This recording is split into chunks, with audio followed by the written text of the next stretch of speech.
আসসালামু আলাইকুম ভিউয়ার্স, আশা করি সবাই ভালো আছেন। বরাবরের মতো নতুন একটা ভিডিও নিয়ে আপনাদের সামনে হাজির হলাম। প্রতিদিন আমি আসলে পাখিকে কি খাবার দেই আর পাখির কি পরিচর্যা করি সেই ভিডিওটাই কিন্তু আপনাদের কাছে আজকে শেয়ার করব। যারা শুরু থেকে লাস্ট পর্যন্ত দেখবেন অন্তত পাখি বিষয়ে কিছু অন্তত জানতে পারবেন। যারা আমার পেজে নতুন অবশ্যই ফলো দিয়ে আমার পাশে থাকবেন, প্রতিদিন ভিডিও বানাতে উৎসাহ দেবেন। আমার বাজিগর পাখিকে আমি সবসময় সিডমিক্স দিই, সিডমিক্সের পাশাপাশি কিন্তু সফট ফুডও দিই।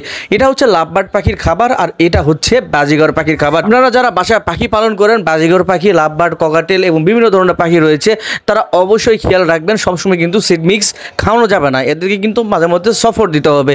যারা সিডমিক্সের উপর অভ্যস্ত করে ফেলেছেন, পাখি কিন্তু অসুস্থ হয়ে যাবে, কারণ তারা ডিম বাচ্চা করে, তাদের শরীরে অনেক ঘাটতি থাকে, ক্লান্তি থাকে। তবে আমি সাজেস্ট করবো আপনাদেরকে সফট পাশাপাশি বিভিন্ন শাকসবজি খাওয়া। আপনারা অনেকে হয়তো সিডমিক্সের পাশাপাশি সফট কীভাবে খাওয়াতে হয় সেই জিনিসটা জানেন না। আমার নিচে অনেক ভিডিও দেওয়া আছে সফটে, আপনারা দেখে নেবেন। আবার কেউ যদি কমেন্ট করেন এখানে, আমি অবশ্যই ভিডিওগুলো মেনশন করে আপনাদেরকে দিয়ে দিব। সিডমিক্স হচ্ছে একটা পাখির স্বাভাবিক খাবার, যেটা শুকনো খাবার সবসময় তারা খেতে পারে, কিন্তু তাদের চাহিদা পূরণ করতে গেলে আপনাকে অবশ্যই সফট খাওয়াতে হবে, বিভিন্ন শাক সবজি খাওয়াতে হবে। আসলে সফট জিনিসটা কি আমি বলে দেই। যারা ইগ ফুড পছন্দ করেন, যে ইগ ফুড আপনি বাসায় যখন ডিম খান তখন একটা ডিম পাখির জন্য সিদ্ধ দিয়ে দেবেন।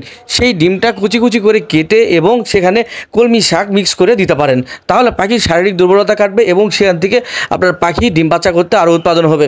আমরা প্রায় সময় কিন্তু পাখিকে সিডমিক্স দিয়েই রাখি, মাসের পর মাস তারা সিডমিক্স খেয়ে ডিম বাচ্চা করে, দেখা যায় যে কোনো এক সময় তারা স্ট্রোকে পরিণত হয়ে যায়, না ফেরার দেশে চলে যায়।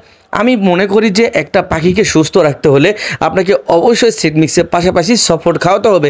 ইউটিউবে বিভিন্ন ধরনের সফট দেওয়া আছে, আপনারা দেখে নেবেন যেটা আপনার কাছে সবচেয়ে বেটার মনে হবে। আমার কাছে সফটের মধ্যে সবচেয়ে বেশি ক্যালোরিযুক্ত খাবার মনে হয়েছে ছোলা বুট।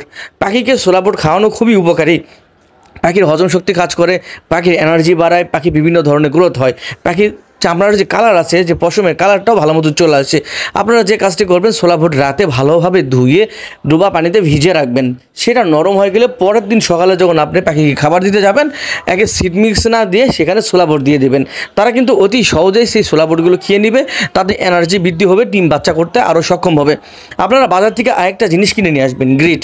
এরা ছোটো একটা বক্স, দাম কম এবং 100 টাকা দিয়ে আপনারা পেয়ে যাবেন।